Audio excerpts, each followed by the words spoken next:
Okay, episode 11. Okay, listen. Well, I'm going to talk about 15-minute cities, the hot topic for the last few weeks, and Amendment G4.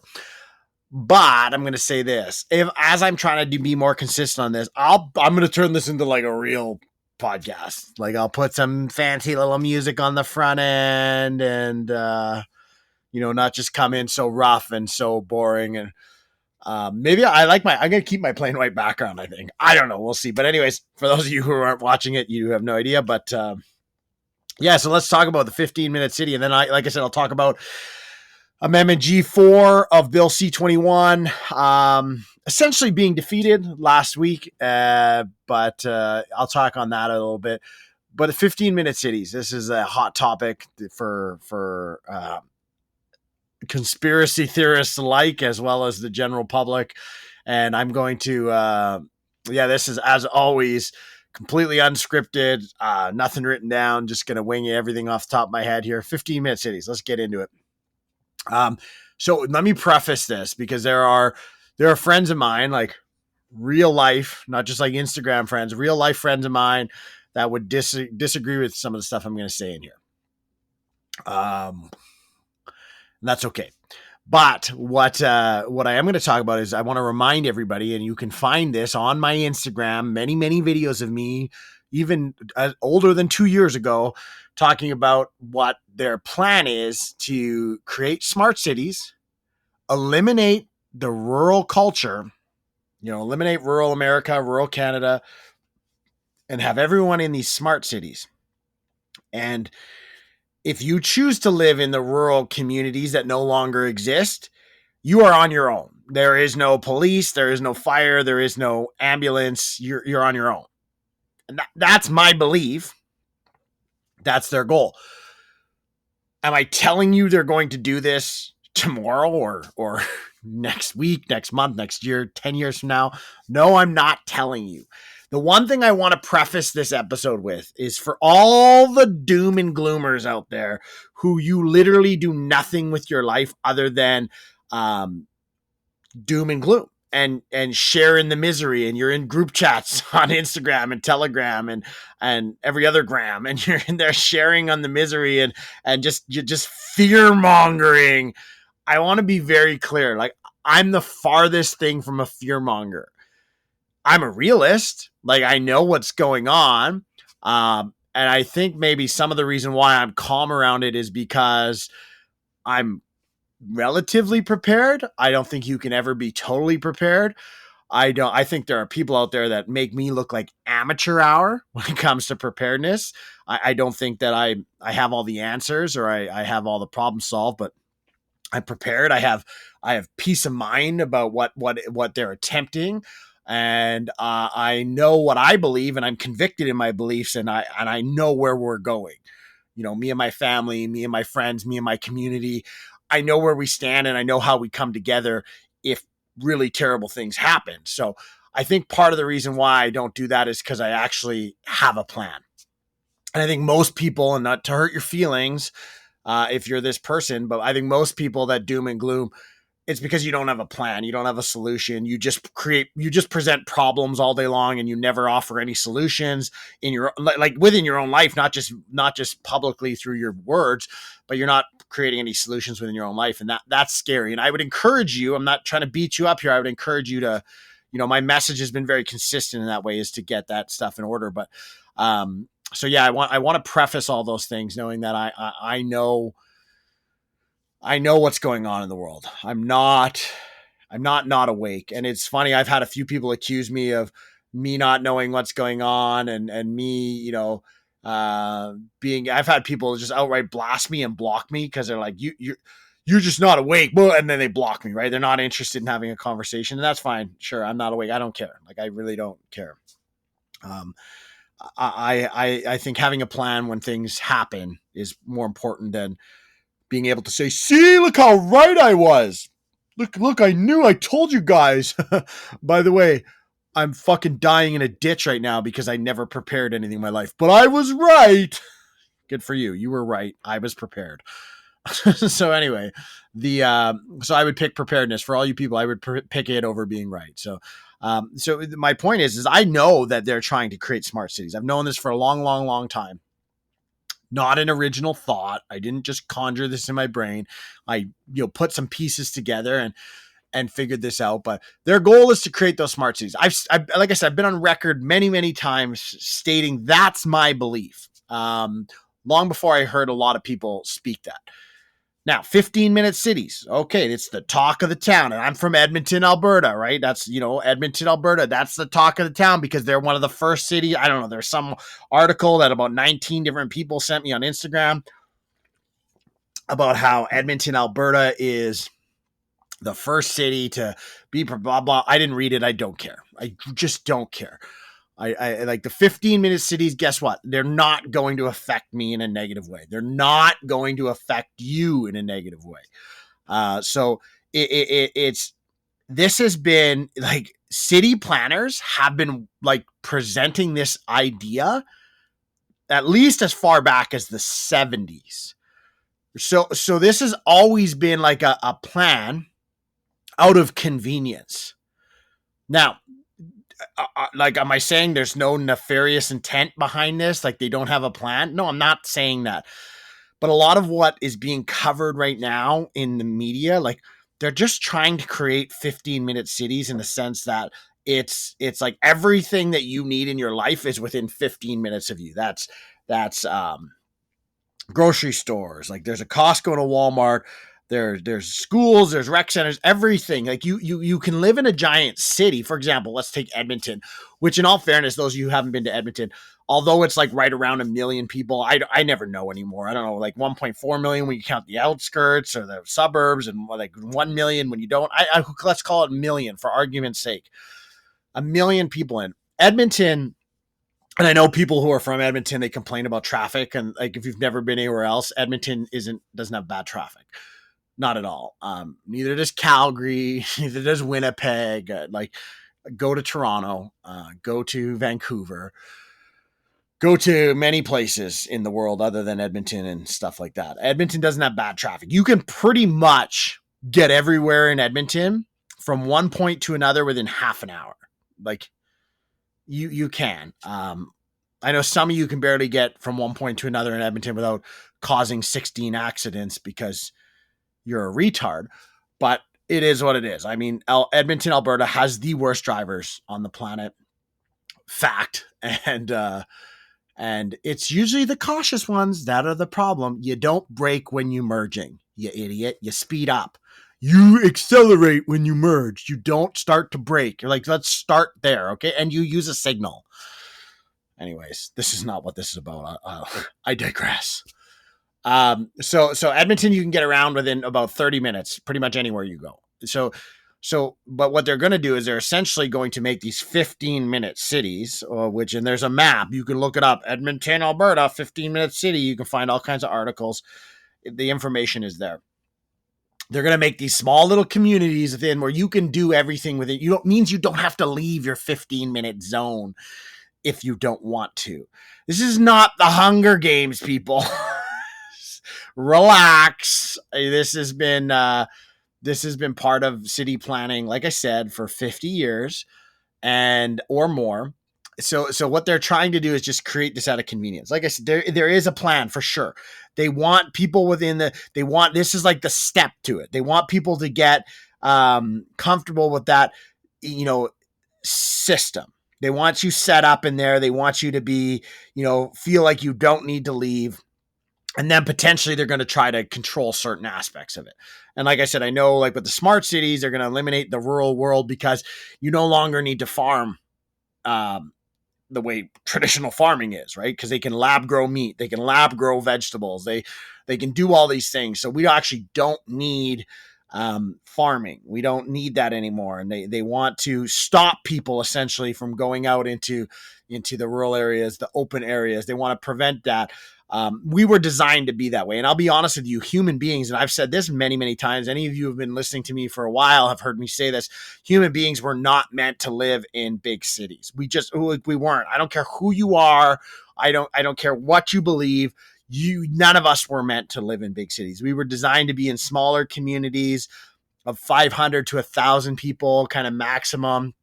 in communities that they could even be in close proximity. They could even be called, guess what they could be called? They could be called 15-minute cities.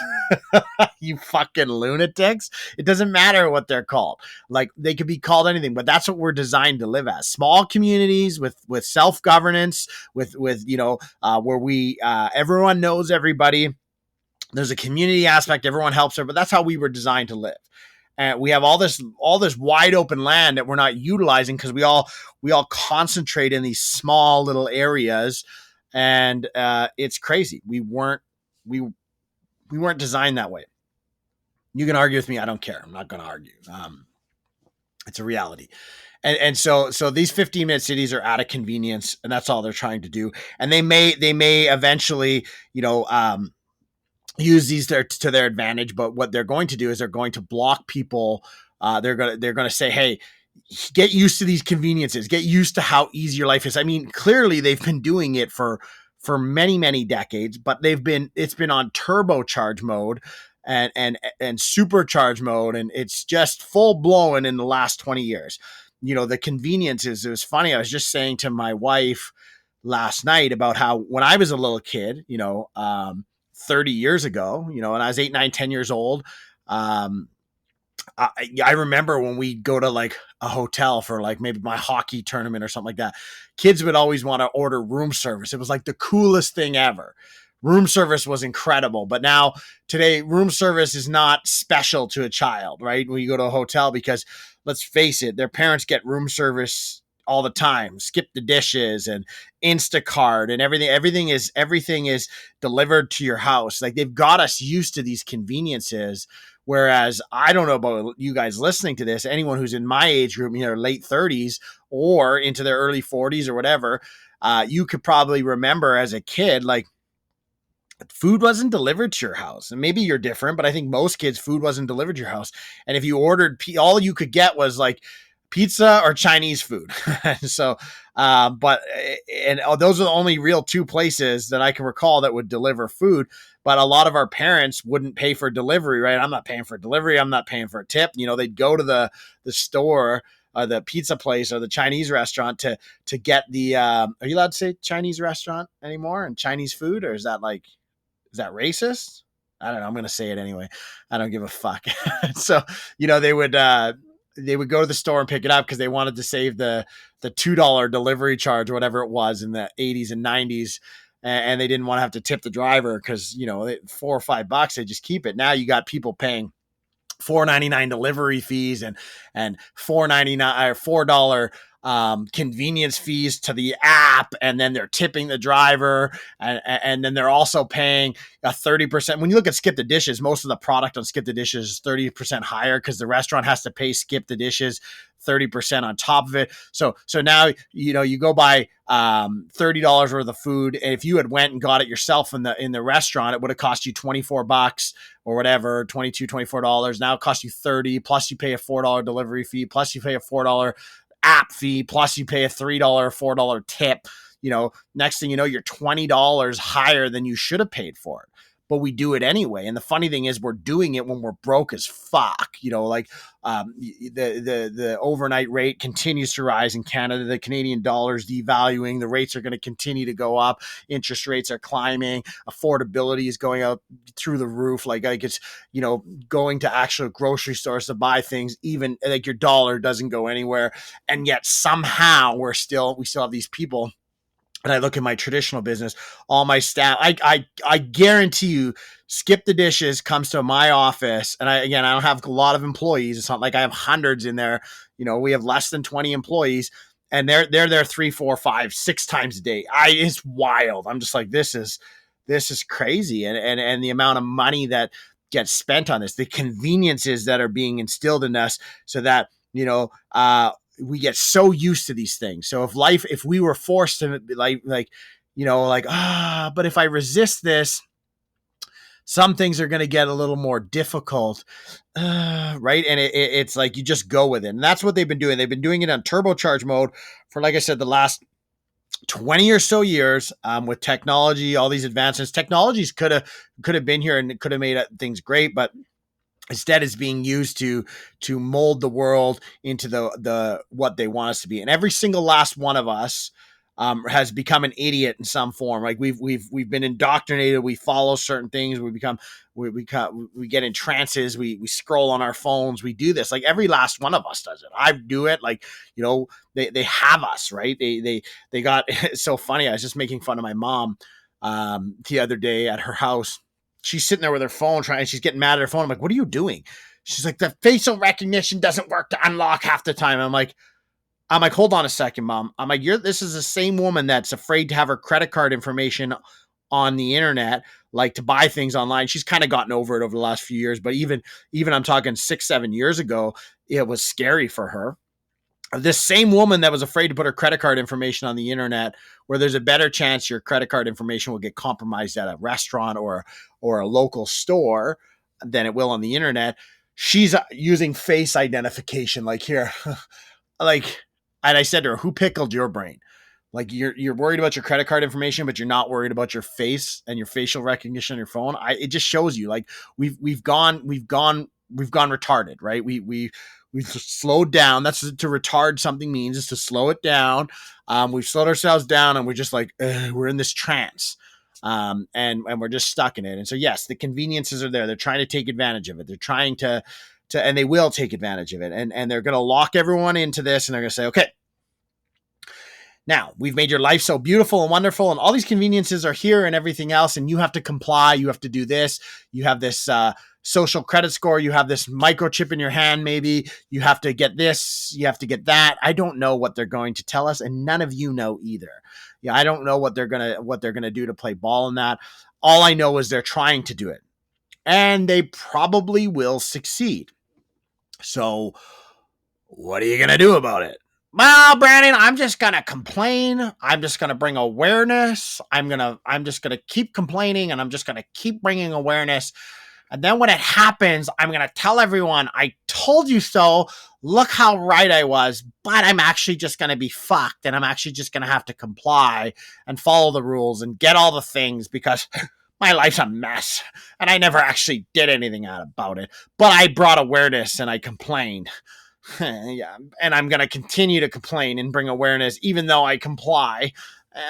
Yeah, that's what you're fucking doing, right? So, I mean, please stop being one of those people, and just actually have a plan. But that's what they're going for. And so, just to be clear, and to summarize this, the current state of the 15-minute cities, all you people that like are put into the same category of people as people like myself and other people that, you know, speak out about things and talk about preparedness stuff. We are not the same.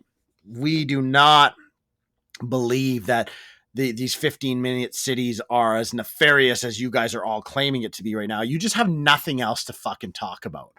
You know, like it's like all that other stuff that we've all been that like we were all talking about years ago, and we stopped talking about, you know, a long time ago, and you're still talking about it. You're realizing it's getting old, and so you're grabbing onto whatever you can to talk about. And this 15-minute cities is one of them, right? You're like, oh my god, look what they're trying to do us. They're not trying to do shit right now, right? They're just this has always been a plan.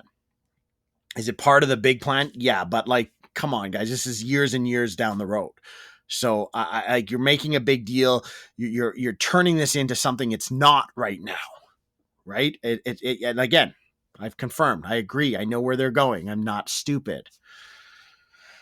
But come on, you can only worry about things you can control. You cannot control the current path. None of us are big enough to beat these people. None of us are big enough to defeat this plan. And again, I'm not going to beat it up in this episode. There is only one way to beat this plan. There is only one way to beat it.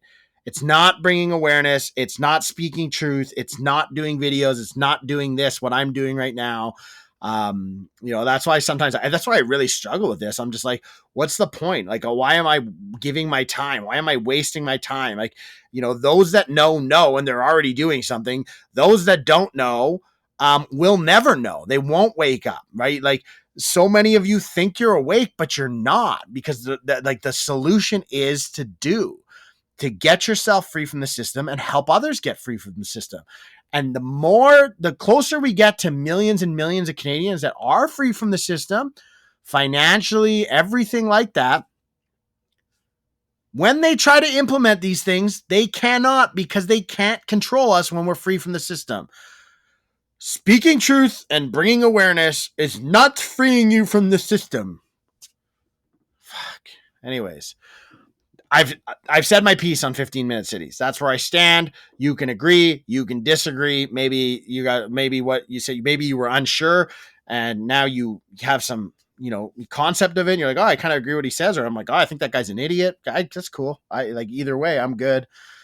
I'm ready to go. G4 in Bill C21. Just looking what time it is. 6:30. I'm gonna have a drink here real quick.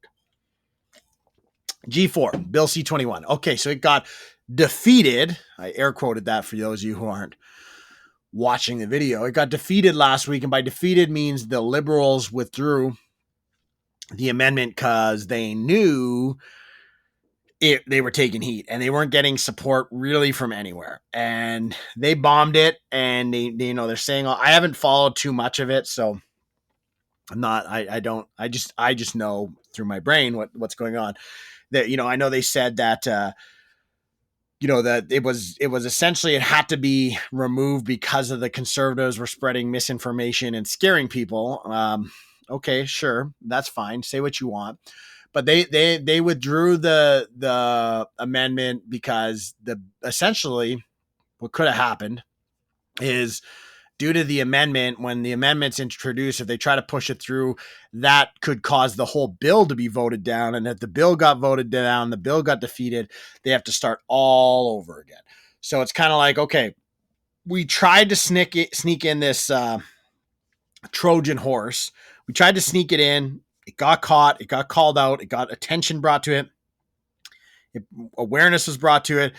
Even the NDP, the Liberals, they're like, oh wait, this is not what we thought it was. And if you're wondering if you don't know the full details, literally 2 episodes ago, I did a whole video explaining what it is. It's short. It's like a 9-minute video or episode, or anyways, it's I don't even know if I put it up on Spotify. It might just be on YouTube. You can look it up. But yeah, I did a whole episode. So if you want to understand it, go understand that. That video does it all, sums it up, simple. Or there's lots of people that talk about it. You don't have to listen to mine. But essentially, they were trying to change the definition of a prohibited weapon, which would have been like the ultimate nail in the coffin. It would have been a lot of work to come back from that. So right now, they're still pursuing the Bill C21 without the amendment, which still is basically attacking handguns. That's mainly it. There's some other things in there. But what they're not getting away with is the fact that they are changing the definition of a prohibited firearm. Therefore, the ordering council that was put into place in May of 2020 is still an ordering council, right? So it's like, had they got that amendment pushed through, the Conservative government or any future governments, whatever that may be, could not just remove that ordering council and allow all those firearms to fall back into what was either some of them were restricted, some of them were non-restricted. They wouldn't be able to do that. Now, when someone just quashes that ordering council, those firearms will fall back into those categories, whether they be restricted or non-restricted. They fall back into those categories, and anybody who still owns them can now use them based on their previous privileges prior to the ordering council, or anyone who doesn't can then go ahead and purchase those items if they have the required. If it's a restricted, they have to have a restricted PAL, or if it's an or non-restricted, they can just have a normal non-restricted PAL and they can purchase those. So that's good news. That's big time good news with that amendment being removed. Now, obviously, the handgun thing is something that needs to be worked on. I personally, for the record, do not own any handguns. So, it doesn't necessarily affect me. I think there is definitely a time and place for handguns. I wanted to own them in the future. I'm not going to get into my beliefs as to when and why you should. If someone wants to own one, for whatever reason, I believe they should be able to if they went through the proper channels and they have the proper licensing, and I'm all for that. Whether I agree with their reason for having it or not, they should be able to, and I do agree with everyone's reason, to be honest with you, as long as they went through the proper channels.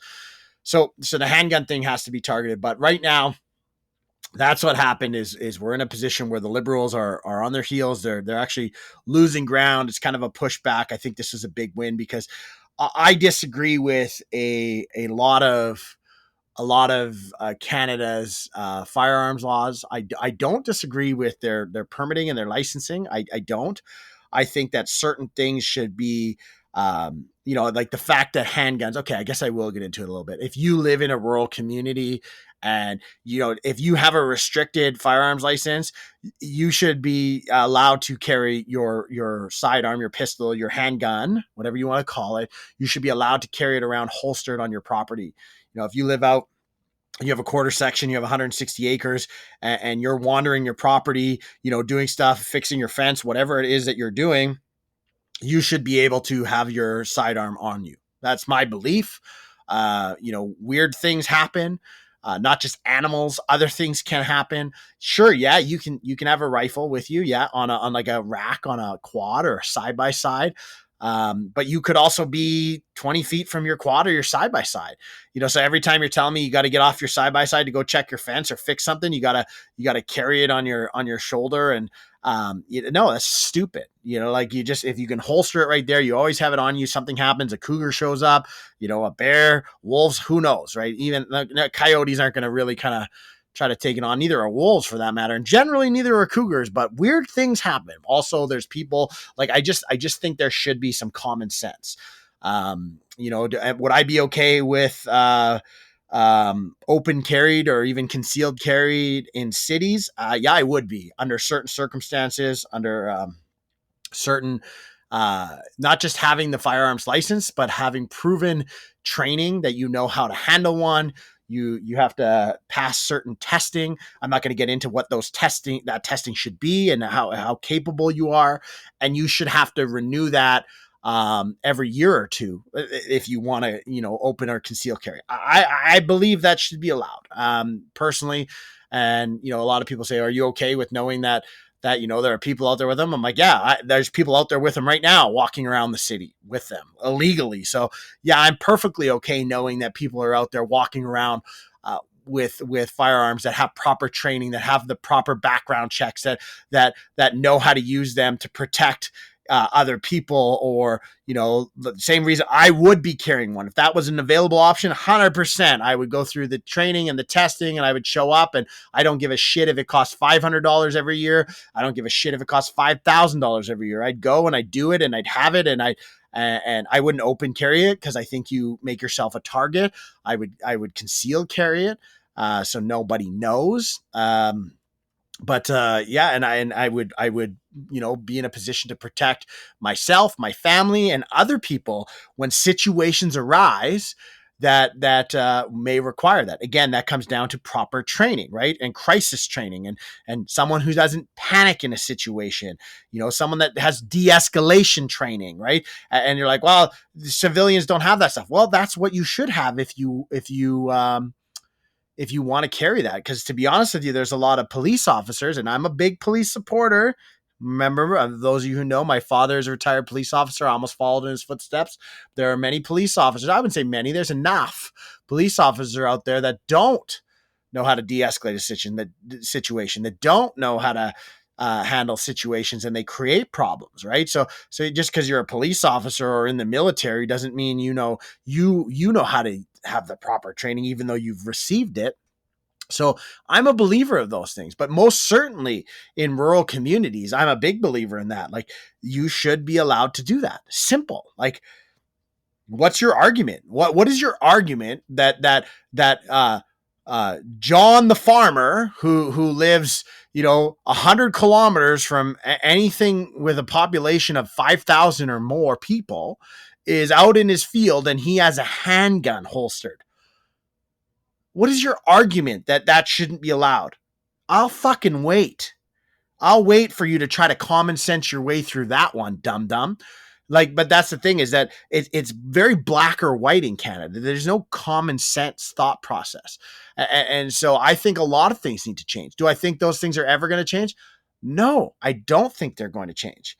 Like, there's a lot of things I think are ridiculous, and I'm kind of okay with some compromise, but and I'm not going to get into listing off all the things I think are ridiculous here, because one, I don't think a lot of people care. Two, I probably already on a few lists in the world. I don't need to get on more. So, like, it's just whatever. I think that there needs to be some common sense. And there's not. So the good news is that the G4 amendment essentially being defeated, right? Them withdrawing it is a huge win. And well, it's not a huge win. Sorry, I shouldn't say that. I don't even know why I said that. It's a small win in a huge battle, and there's a lot of things that need to be won, and I don't know how many of them we're ever going to win, but we're going in the right direction. So anyway, that's what I'll wrap up with this on, is that there's my 15-minute cities, there's my G4 amendment to Bill C21. This is my take on what's going on. I don't know. Hopefully this adds value for whatever it's worth.